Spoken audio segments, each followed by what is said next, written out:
vapor. Muito bem, irmãos, ainda nessa atmosfera, né, de missões mundiais, porque o Filho vive, voltará, vamos cumprir a missão.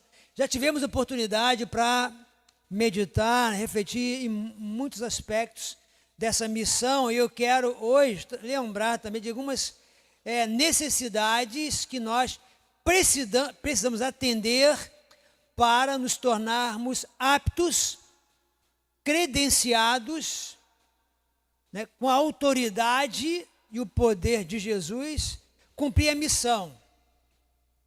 Não é? Cumprir a missão. Como foi falado já hoje, a missão não está tão longe de você como você imagina. A missão começa dentro da sua casa, da sua família, e vai se ampliando, né? Como Jesus disse lá aos seus discípulos, que eles iriam receber a virtude do alto para pregar o evangelho aonde? Judeia, Jerusalém, Judeia, Samaria e todos os confins da terra. É igual aquela pedrinha que a gente joga na lagoa, né? E faz aquelas ondinhas, aqueles anéis que vão se ampliando. E assim é o efeito do poder do Evangelho. Então, é isso que nós queremos. Eu quero convidar vocês para pensar comigo sobre 3 necessidades, 3 realidades que nós precisamos abraçar com muita seriedade para que você se torne apto para cumprir a missão. Primeira coisa que eu quero lembrá-los é que a missão foi dada para todos. Deus não confiou a missão apenas para os líderes. A Bíblia fala em Efésios capítulo 4, versículo 11, se não estou enganado, ele fala de 5 ministérios que Deus estabeleceu para cumprir a missão. E dentro desses 5, ele é recheado de dons espirituais. Os 5 ministérios são apóstolos, o que mais? Profetas, pastores, evangelistas e mestres. 5 ministérios. Desses 5, os dons vão se desdobrando para capacitar os santos. Esses ministérios capacitam, treinam os santos para a obra do ministério, como está ali, ó, né? Então, esses 5 ministérios, cada um deles tem muitos irmãos encaixados ali. O corpo de Cristo está distribuído ali, está encaixado ali. E o Espírito Santo vai concedendo dons para que você cumpra a missão debaixo ou inserido em um desses ministérios. Está dando para entender? Amém? Então agora nós vamos orar, pedindo ao Senhor que abra os nossos ouvidos, prepare o nosso coração para receber a palavra de Deus, que o Espírito Santo, de uma forma toda poderosa, especial, venha sobre nós. Feche os teus olhos. Pai amado, estamos diante da Tua palavra agora, esse momento que nós queremos, Deus, ouvir a Tua voz. Queremos ser ensinados pelo Senhor. Pedimos que Teu Espírito Santo, que já está entre nós, está em nós, está ao nosso lado, esteja sobre nós também, ministrando, ó Deus, com a Tua graça e o Teu poder nessa hora. Pai, eu te peço em nome de Jesus que essa nuvem de glória esteja sobre a Tua igreja agora, Senhor. Que os Teus anjos estejam no redor desse ambiente, para que nenhuma intenção das trevas possa obstruir esse canal de comunicação. Ó Pai, que as mentes e os corações que estão aqui, ó Deus, não sejam, ó Deus, sequestrados, capturados por nenhuma outro assunto, outra preocupação que não seja esta de receber a Tua palavra nesta noite. Que a Tua boa e poderosa palavra, como uma boa semente, caia nos corações, como uma terra fértil, possa germinar e crescer e produzir 100 por 1 nesta noite. Nós te pedimos isso, declaramos essa bênção, essa vitória, no nome poderoso de Jesus. Amém, amém. Irmãos queridos, o que eu quero compartilhar com vocês é isso. Eu sei que todos vocês, todo aquele que é crente de verdade, presta atenção nas minhas palavras. Você pode até escrever. As pessoas têm esse hábito, escreve o que eu vou falar, não tem? Eu sei que alguns aqui têm esse hábito aqui, do mesmo jeito com caneta aí, já anotando. Escreve o que eu vou falar, hein? Olha, precisamos de alguns recursos, passar por algumas experiências para sermos poderosos no cumprimento da missão. Certo? Amém? Muito bem. Então, a primeira coisa que eu quero falar com vocês, e a palavra de Deus, ela confronta mesmo a gente, né? A Bíblia é assim, ela chega e encosta a gente na parede e fala, você precisa aprender isso. Assim é a palavra de Deus. Quanto mais você vai lendo, né, debaixo da ministração, da iluminação do Espírito Santo, mais ele vai te ensinando. Por isso que nós aprendemos aqui, que antes de ler a palavra, precisamos fazer o quê? Orar e pedir direção ao Espírito Santo, porque ele foi a pessoa que inspirou os escritores para prepararem a palavra de Deus para nós hoje. E esse mesmo Espírito que inspirou no passado é o mesmo que nos ilumina, lança luz na nossa mente, no nosso coração, para a compreensão da sua palavra. Por isso que um homem sem Deus, a pessoa sem Cristo, longe da ação do Espírito Santo, não consegue entender Bíblia. Né? É um enigma, não consegue. Por quê? Precisa da iluminação do Espírito. E o Espírito Santo nos ensina algumas coisas. A primeira é que, para cumprirmos a missão, nós deveremos ser canais, meios pelos quais, através dos quais, Deus vai nos usar para libertar pessoas. Amém? Você crê nisso? Está disposto para ser um canal de libertação? Amém, irmão? Deus quer te usar para isso, presta atenção. Só que só pode ser canal de libertação quem está livre, quem está liberto. E por muito tempo, eu, quando li a Bíblia, né, e acredito que muitos irmãos até hoje aqui pensam assim, né, poxa, eu recebi Jesus, estou liberto, né, a obra de Cristo já se completou na minha vida e eu estou pronto para ir para o céu. De fato, a Bíblia diz que quem crê em Jesus é salvo, não é? Quem crê e recebe, diz a todos os que creram, né? Aqueles que receberam, Deus deu-lhes o poder de se tornarem filhos de Deus, salvos. Mas, quando você se converte, você não está totalmente pronto. Eu vou fazer aqui uma ilustração. Muitos de nós aqui, quando fizemos um curso profissionalizante, ou nos formamos na universidade, e te deram um canudo, você se acha pronto para assumir aquela profissão? Porque a gente pensa assim, caraca, me formei, aleluia, glória a Deus, e agora? Como é que eu vou fazer esse negócio? Não dá um friozinho na barriga, um medo, né?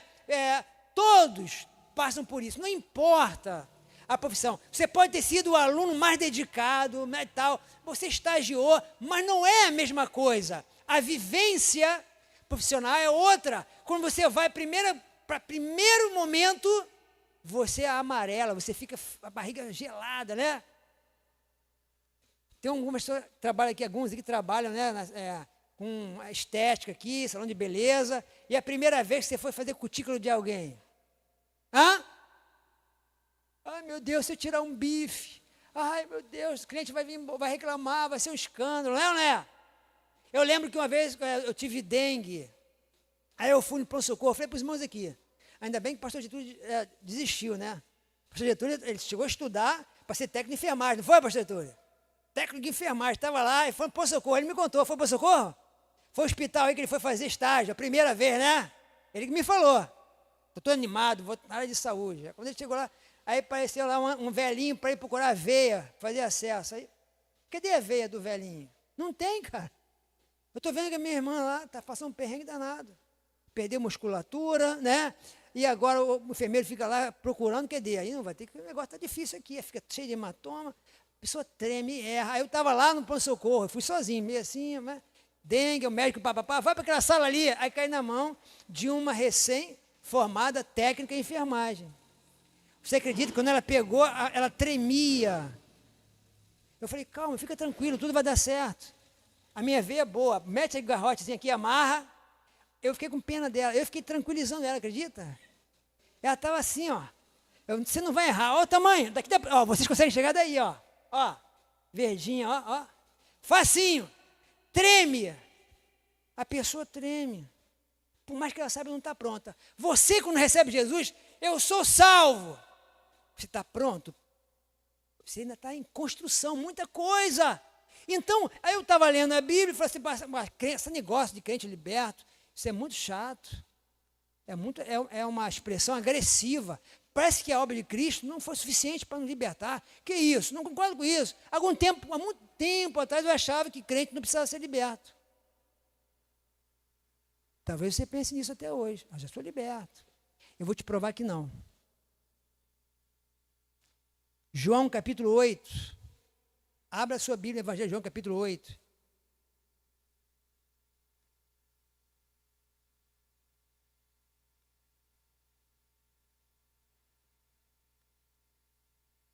João 8, 31. Vamos ler o 31 e o 32. Evangelho de João capítulo 8, 31 e 32. Amém? Diz assim a palavra do nosso Deus.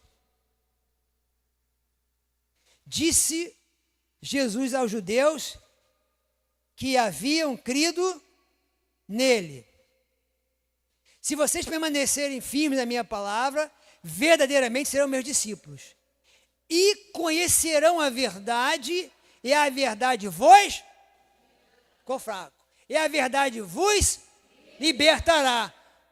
Só que eu não tinha parado para pensar numa coisa. Eu li esse texto, legal.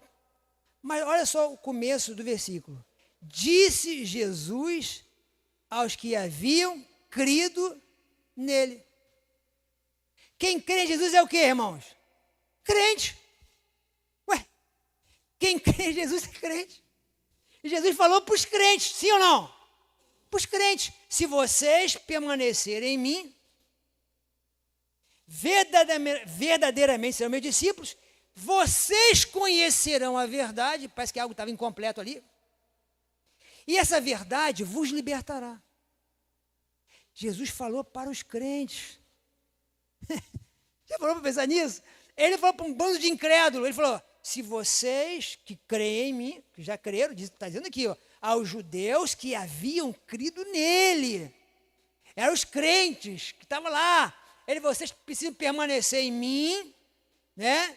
E vocês conhecerão a verdade, e a verdade vos libertará. Pastor, então tem crente preso? Eu vou falar que existem prisões, que às vezes você está inserido nelas e não sabe. Eu separei 3 apenas. Um exemplo. Existem pessoas que creram em Deus, mas estão presos em pecados ocultos, não revelados e não tratados. É igual aquela pessoa que vai ao médico para se tratar, o médico está todo interessado em investigar, né, para poder diagnosticar corretamente e tratar a doença. Então ele faz perguntas importantes, né? Hábitos da pessoa, que ela está sentindo, se teve febre, se não teve e tal. Você acredita que tem paciente que esconde alguns sintomas de algum médico? Sim ou não? Eu já ouvi gente falando assim, se eu falar isso, eu vou ficar internado. Não posso falar tudo. Sim. Verdade? Se falar tudo para o médico, vai ficar internado. Por quê? Em casa não tem todos os recursos que tem no hospital. Não é? Vai ter que tomar lá soro, né? Vai ter que tomar a medicação venosa, uma série de coisas vai acontecer. Então, cara, não quero esse tipo de tratamento. Então, não vou falar tudo. Ele vai me dar uma medicação paliativa, vou levar para casa, tudo bem. Não revela tudo. Vai tratar a doença? Não. A vida toda enriquecendo a indústria farmacêutica. Eles adoram. Passa umzinho, aquele outro afeta outro órgão, pega mais um remédio, vai, o pacote está só aumentando. No dia 10, do dia 5 ao dia 10, vai uma farmácia aqui em São Gonçalo e olha as filas para você ver uma coisa. Eu já fiquei assustado. Cada um com a cestinha, né? Barrotada de caixa. Aí o balconista, lógico, é comissionado. Se você levar 2, você ganha uma grátis. Aí a caixinha está quase transbordando. Ganha bolsinha, sacolinha para guardar em casa. Guarda, ganha tudo. Fica lá agarrado. Por quê? Nós precisamos falar tudo. E essas doenças, tem muita gente presa no pecado escondido. Ele é crente, eu acredito. Mas ainda o quê? Não confessou. É preciso que você se arrependa, confesse, para você ser liberto, para você poder libertar os outros. Como pode você com a algema nos pés, acorrentado, ter autoridade para ministrar na vida de alguém? Você vai ter essa autoridade? Não, por quê? Você está preso. Então você tem que se libertar. Então aqui a Bíblia está dizendo, ó, existem coisas que precisam ser tratadas e só você sabe. Só você sabe. Algumas você pode até resolver com Deus, mas outras precisa compartilhar. Às vezes é difícil, né? Você encontrar alguém de confiança para você falar, dividir uma angústia, né? Poxa, eu preciso me libertar disso. E a Bíblia fala que nós devemos confessar os nossos pecados uns aos outros para sermos curados. Às vezes é importante, é necessário que você procure os pastores da sua igreja, os membros mais maduros, os diáconos, líderes, né, que são dignos de confiança, que não vão compartilhar a sua luta, vão abraçar você e vão lutar com você. Não é? Como diz a palavra de Deus, é preciso identificar aquilo que está prendendo. E uma dessas coisas é pecados não tratados. Outra, traumas da alma. Que nós falamos, sempre temos falado muito sobre isso, né? Os traumas da alma que são angústias, ressentimento. Ó. Ressentimento é sentir de novo sempre a mesma coisa. Ciclo vicioso. Ressentir, sentir de novo, né? Mágoa, água amarga, mágoa, vai só, né? Aquela coisa amarga dentro do coração, né? Se não liberar perdão, se não confessar, continuará preso e isso vai criar outros problemas. Jesus está dizendo, se o Filho vos libertar, verdadeiramente sereis livres, mas para isso é preciso permanecer nele e a palavra dele em vocês, em mim, para que possamos confessar e sermos libertos. E nós sabemos que tem muita coisa que está prendendo o nosso povo, gente. Muita coisa. E o povo tem que entender isso. Quanto mais esconder, mais sofre. Quanto mais ocultar, mais adoece. Então é preciso botar para fora e mudar, não é? Desde os pecados que você pensa que é bobinho, até os mais complicados. Né? Eu falei aqui, tenho falado muito isso, que Deus tem me levado nessa direção. Desde um pequeno furto no seu trabalho, em casa, né? Desde um furto de energia elétrica, água, qualquer coisa, vai abrir portas para o maligno atuar na sua vida. Pecados na área sexual, internet, site pornográfico, coisas do tipo e outras mais, vai te adoecer, vai te aprisionar, vai te escravizar. E outra, fortalezas espirituais. Crente resistente ao mover de Deus. Então eu falei de pecados ocultos, não tratados, traumas da alma, né, das emoções, sentimentos. Tem gente que carrega muita coisa ruim do passado e pensa que está tudo resolvido, não está. Conversa com Deus sobre isso, pede para Deus te mostrar, para você ir lá resolver isso, né? E fortalezas espirituais. Essa é a primeira coisa. Para nós irmos cumprir a missão, precisamos estar livres para sermos canais para libertar outros. E a primeira coisa que eu tenho que fazer é me libertar dessas coisas que travam. Vamos pensar aqui de novo. Vou pular essa parte. Um crente, recebeu Jesus e tal, que tem hábito de mentir, ele é totalmente liberto? Sim ou não? Não é. Um crente que nasceu de novo, tem hábito de furto, ele é liberto? Um crente que é crente, mas tem hábito de dar segunda olhada para as mulheres da rua. Às vezes alguns falam, pastor, pô, mas eu não sou cego. É mulher bonita, gostosona, vem na minha frente, sei o quê. Veio, você viu, normal. Agora, o problema está aqui, ó. Esse é o problema, é segundo olhar. Esse é o problema. Veio na tua direção, veio. Pô, bonita mesmo. Vai embora, segue o rumo. Sempre vai haver uma mulher mais bonita que a sua esposa, a sua namorada e a sua noiva. Sempre vai haver um homem mais bonito que o seu marido, o seu noivo e o seu namorado. Não tem isso. Não tem jeito. Não tem como você evitar essas coisas.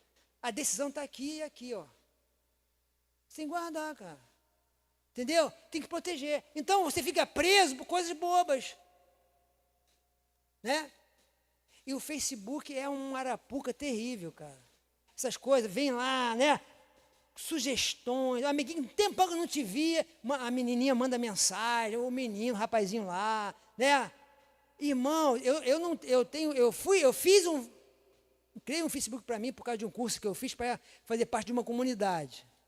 Nunca usei para nada, nem botei imagem, nem nome, nem nada. Meu nome lá é fictício, tem um desenho lá, não tem nada a ver, não vou nem falar aqui que alguém vai querer saber. Procurar, então deve ser esse. Você não vai saber. Mesmo assim, o que acontece? A inteligência artificial fica fazendo o que comigo? Ela vê o ambiente que eu moro, o ambiente que eu frequento, o meu nível de interesse, e eu recebo o convite de várias pessoas, inclusive das que estão aqui, ó. Sugestão de amizade de alguns que estão aqui. Mas eu não fiz nada disso, pô. Aparece lá. E às vezes, nós olhamos e vimos o quê? Irmãs com trajes. Eu falo, não é possível, isso aqui não é a pessoa que eu estou pensando que é. Não é possível. Com espírito de sedução. Crentes com uma apresentação escandalosa, totalmente antagônica, que a Bíblia recomenda, de decência, totalmente fora. Não bate, irmãos. Às vezes eu olho, às vezes alguns irmãos querem me mostrar aqui, já viu, mas não quero nem ver. Eu vou ficar triste. Jovens, adolescentes, adultos.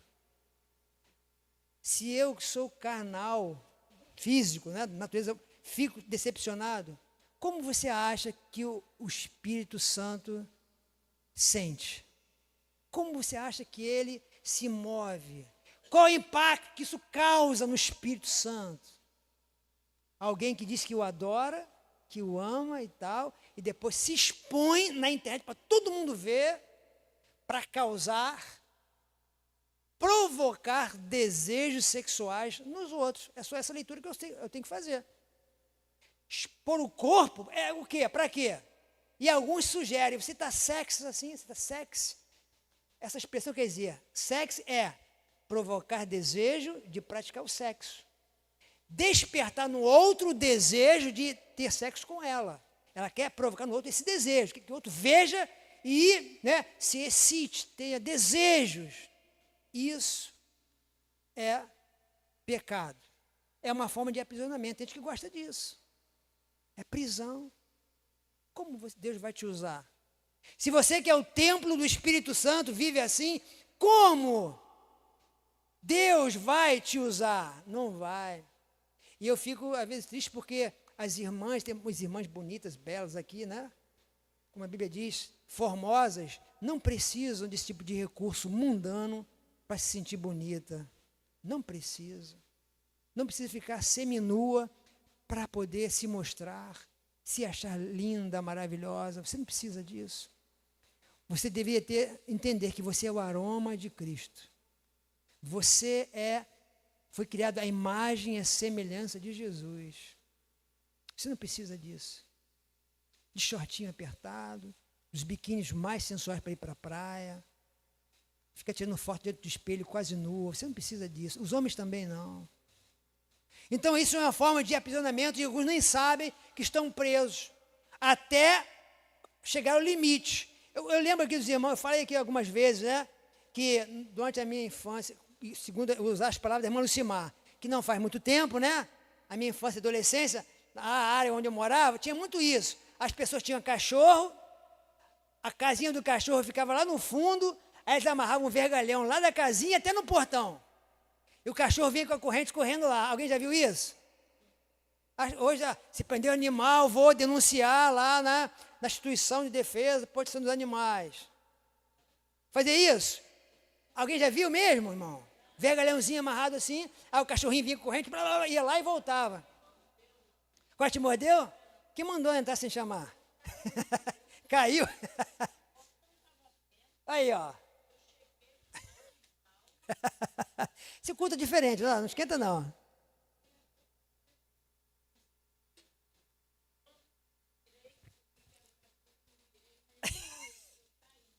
Aí, ó. Então, tá vendo? Olha só, irmãos. Tem crente que está assim. Tem um vergalhão, tem uma corrente, ele pensa que está livre, porque ele tem um espaço para ele andar. Ele pensa, eu estou livre. Aí chega um ponto e, quando ele vai resolver um conflito, vai resolver um problema, está diante de um drama, quer orar, quer pedir a Deus um milagre, opa, esticou a corrente. Quer usar autoridade para pregar, esticou a corrente. Aí ele vai ver, estou preso. O cachorro pensava que estava solto. Ele está solto só em um período, alguns metros. Tem uma área que ele se sente solto, mas ele está limitado pela corrente. Tem muito crente assim, agindo assim também. Eu estou livre. Aí vai correndo, de repente, opa, esticou. Vem a tribulação, ele não consegue resolver, esticou a corrente, está preso. Vem um vício, né? Vem um mau hábito que ele adquiriu. Práticas pecaminosas que prendem ele.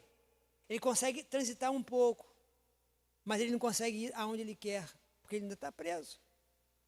Só Jesus pode fazer isso. Precisamos também, irmãos, reconhecer a nossa identidade com Jesus. Essa é a segunda coisa. Primeiro, está totalmente livre, e se você quiser isso, você pode fazer. E hoje nós vamos orar por isso, para você ficar totalmente livre. Deus quer te libertar e vai te libertar. Vai libertar se você quiser. Daquelas coisas que você teria vergonha de falar para o teu pastor, para a tua esposa, teu amigo, não importa. Deus já conhece tudo mesmo. É só confessar, me dá vitória sobre isso, Jesus. Me dá vitória. Segunda coisa, precisamos saber quem nós somos em Cristo. Romanos 8, 17. Romanos 8, 17. Nós temos uma palavra muito interessante. Mas eu vou ler os dois. Vou pedir para botar 16 também. Isso, 16 e 17, tá bom? Isso, 16 diz assim, ó. O próprio Espírito, o Espírito Santo, né? O próprio Espírito testemunha ao nosso Espírito que somos filhos de Deus. Aí vem o 17. Se somos filhos, então somos herdeiros. Herdeiros de Deus e co-herdeiros de Cristo. E se de fato participamos dos seus sofrimentos, para que também participemos da sua glória. Aqui a Bíblia está dizendo que nós somos filhos de Deus, o Espírito Santo confirma, você recebeu Jesus, você é filho de Deus, mas nós também somos o quê? Herdeiros, co-herdeiros com quem? Com Jesus. Você lembra que Jesus disse? Eu terminei a missão. Foi consumado. Ele disse na cruz, Pai, eu te entrego o meu espírito, está consumado. Terminou, paguei o preço, acabou. E a partir daí, quando ele volta, ele ressuscita e aparece, ele fala assim, ó, para os discípulos, todo o poder me foi dado onde? No céu e na terra. Todo o poder. E toda a herança que o Pai deu para Jesus, Jesus está compartilhando conosco. Por isso que Paulo fala, o escritor romano fala, ó, nós somos co-herdeiros com Cristo. Se ele herdou a autoridade, se ele herdou riquezas espirituais, os filhos de Deus, resgatados por ele, são co-herdeiros. O que é um co-herdeiro? É aquele que herda junto. Se você tiver uma herança, e você é o único herdeiro, se você quiser fazer aquilo lá no cartório, falar, eu quero que alguém herde comigo, eu quero dividir minha herança com fulano de tal. Essa pessoa vai ser uma co-herdeira com você. Então a Bíblia diz que Jesus é o quê? Ele é o herdeiro, mas ele compartilha conosco o quê? Toda a sua herança. E qual é a herança dele? É a herança de libertar cativos, é a herança de pregar o evangelho a toda criatura, é a herança de viver com autoridade, é a herança, né, de andar com honra nessa terra, é a herança de vencer o adversário. Isso é uma herança. Tem crente que não sabe que é herdeiro. Não sabe. Você é um co-herdeiro com Cristo.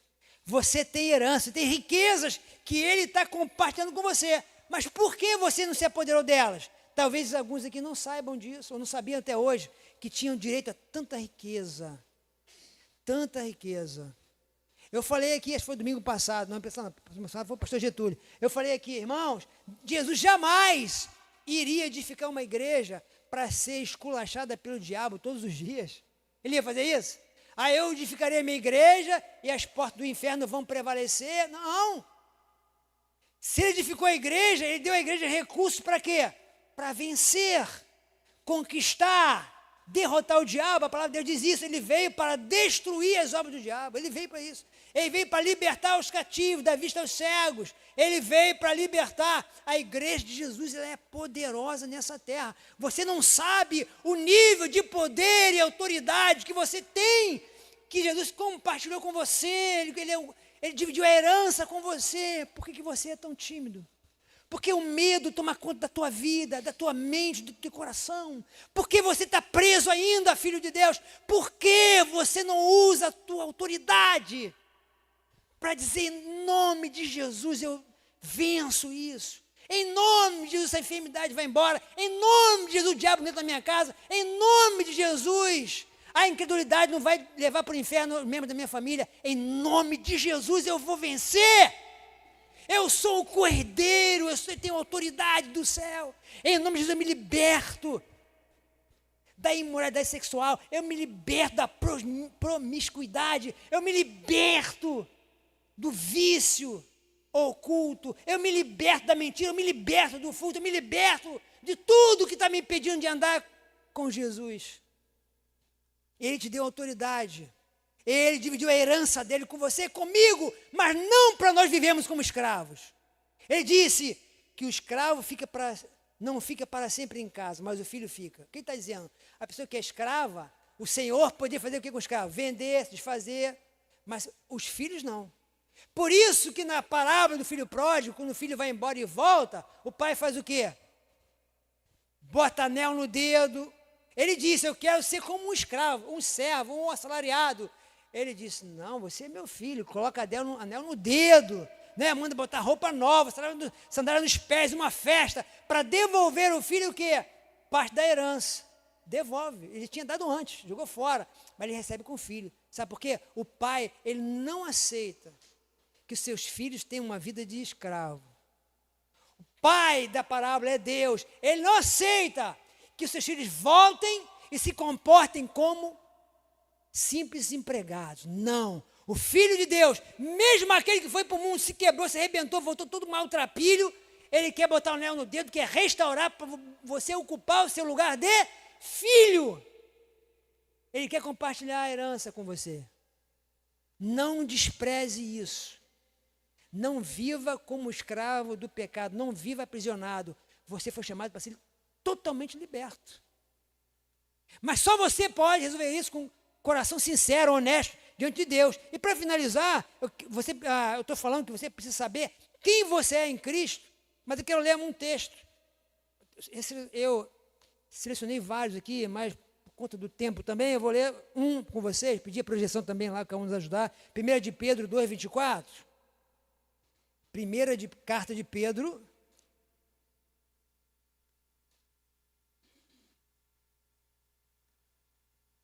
Deixa eu ver aqui.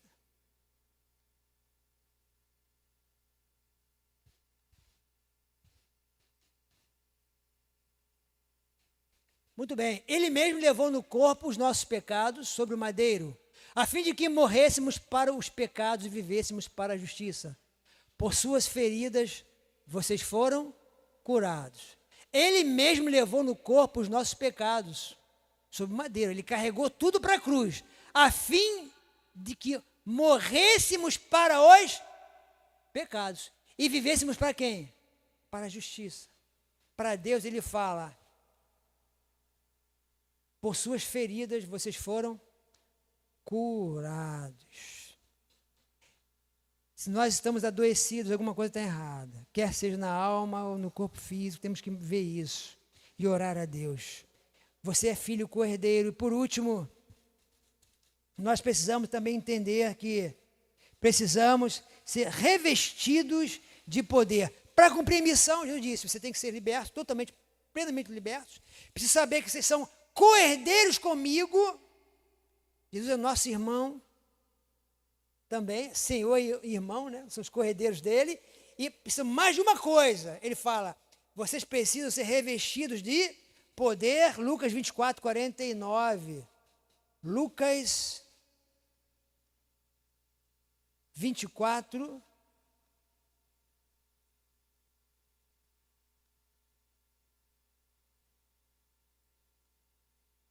49. Olha só, irmãos, para você cumprir a missão, ó. Eu envio a vocês a promessa do meu Pai, mas fiquem na cidade até serem revestidos de poder da onde? É poder da tecnologia? Não. Poder da oratória? Não. Poder da intelectualidade? Não. Poder do alto. Vocês serão revestidos. Vocês não serão vestidos. Vamos ver qual é a diferença? Vestidos, Deus te veste, você se veste para esconder a sua nudez. Vestiu, escondeu a nudez. Quando você se converte espiritualmente, você é vestido, você esconde a sua nudez. Mas revestido é o quê? É uma cobertura a mais. Você está vestido, mas você está com frio, você bota o quê? Um blazer, bota, né, um agasalho maior, você se revestiu para enfrentar o frio. Você já estava vestido. A sua nudez já estava protegida, você protegeu da nudez. Mas faltou o quê? Revestimento. O revestimento é a autoridade. Revestimento é algo a mais. São recursos espirituais para você fazer o quê? Cumprir a missão. Sem esse poder, seria um fracasso. Por isso que quando os apóstolos, no começo, né, da igreja, saem para pregar e anunciar, vocês já leram lá em Atos que as pessoas colocavam os seus doentes na beira da rua para que a sombra de Pedro pudesse curá-los. E alguém curava? Sim ou não? Alguém mandou eles fazerem isso? Ó, a campanha da sombra. Pedro vai passar, todo mundo fica na sombra. O pastor vai passar. Não. Mas eles carregavam tanto poder, eles carregavam tanta unção de Deus neles, que aonde passava, doente ia sendo curado, irmão. Revestimento de poder, tão grande como Paulo, né? As pessoas levavam o quê? Lenço, roupa para Paulo. E ele orava, serão curadas. Está na Bíblia isso ou não? Você já leu isso? Atos, está lá. Ele tinha um revestimento de poder. Muitos de nós estamos vestidos, irmãos, mas nós não estamos revestidos. Precisamos de revestimento. Essa mesma ordem que Jesus deu lá, né, em Lucas, capítulo 24, 59, ele repete lá em Atos 1:8, para nós finalizarmos. Atos, capítulo 1, versículo 8, né, quando Jesus está...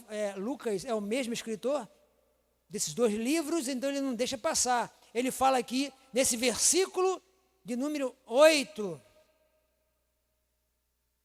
mas, Atos 1:8, mas receberão poder quando o Espírito Santo descer sobre vocês, e serão minhas testemunhas em Jerusalém, em toda a Judéia e Samaria, até os confins da terra. Para completar a missão, nós precisamos disso. Plenamente livres, precisamos saber quem nós somos em Deus e em Cristo.